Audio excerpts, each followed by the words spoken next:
Un sujet, deux points de vue. Agora.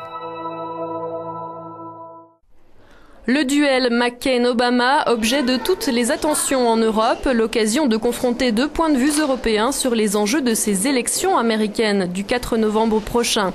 François Lafont appartient au think tank transatlantique German Marshall Fund. John Evans représente lui le monde syndical auprès de l'Organisation de coopération et de développement économique. C'est au siège de l'OCDE à Paris qu'Euronews a pu les rencontrer. Nous venons de faire une enquête dans le cadre du GMF sur justement comment les Européens perçoivent les élections américaines et quel devrait être par exemple l'agenda transatlantique. Et ce qui est frappant de voir dans cette Transatlantic Trends, c'est que 80% des Européens sont favorables à Obama, considérant que de toute façon les relations transatlantiques s'amélioreront. Donc ce qui veut dire qu'il y a une sorte d'héritage de l'administration Bush que les Européens veulent laisser de côté. J'étais à la convention démocrate et j'ai écouté la rhétorique utilisée.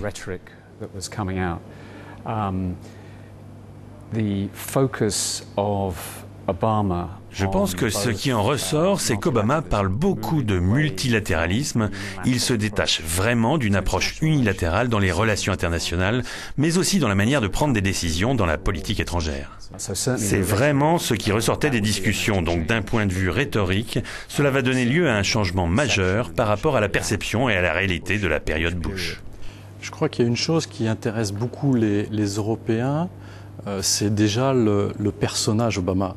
On ne peut pas expliquer cette attraction que nous avons en Europe pour ce candidat si on oublie d'où il vient. Enfin, évidemment, c'est la couleur de sa peau, évidemment, c'est son parcours qui est un parcours atypique.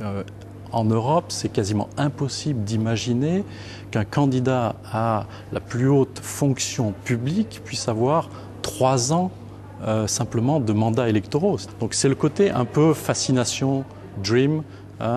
C'est possible que ça arrive aux États-Unis, qu'en Europe ça paraît assez difficile.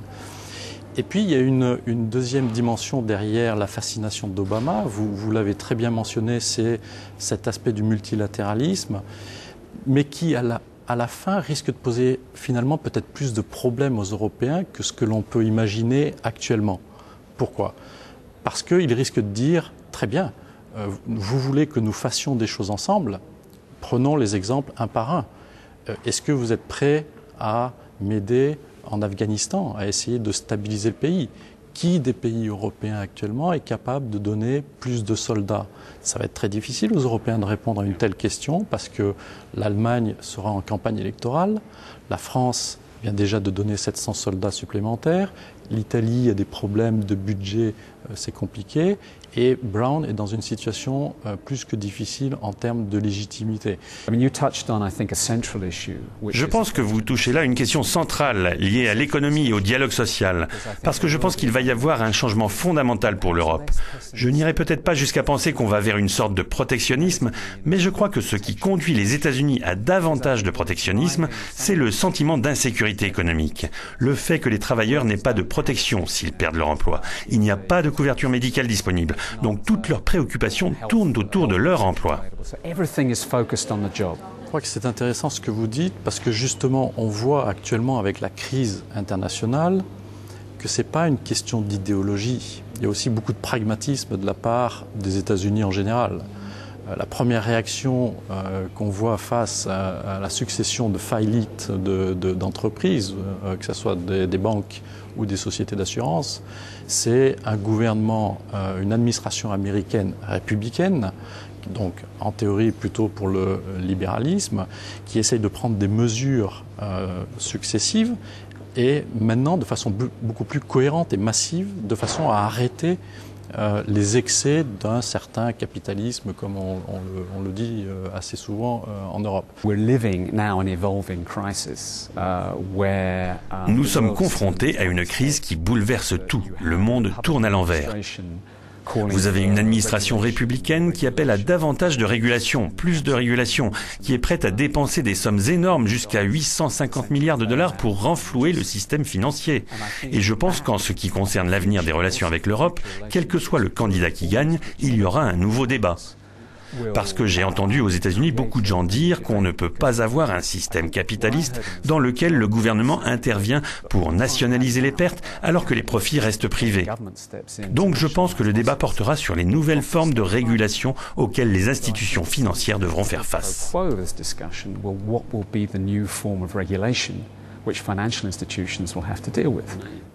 Il y a une autre dimension qui sera très intéressante de suivre dans la coopération transatlantique, c'est ce qui concerne le changement climatique. Et dans le sondage qu'on a effectué, c'est une des grandes différences entre l'aspiration européenne, c'est-à-dire qu'on sait que le changement climatique est le deuxième grand thème à traiter, alors qu'aux États-Unis, la perception est beaucoup moins importante. C'est certain. Je pense que plusieurs facteurs ont fortement influencé l'opinion publique américaine sur ce sujet récemment. D'abord, l'augmentation à 4 $ du prix d'un gallon d'essence. Cela a indéniablement ouvert les yeux des gens sur les réalités internationales. Mais à présent que le prix du baril a de nouveau baissé et qu'on refait plus facilement le plein, est-ce que cela veut dire pour les consommateurs que le problème est résolu? Je pense qu'en définitive, la politique énergétique est venue se placer au cœur du débat. Je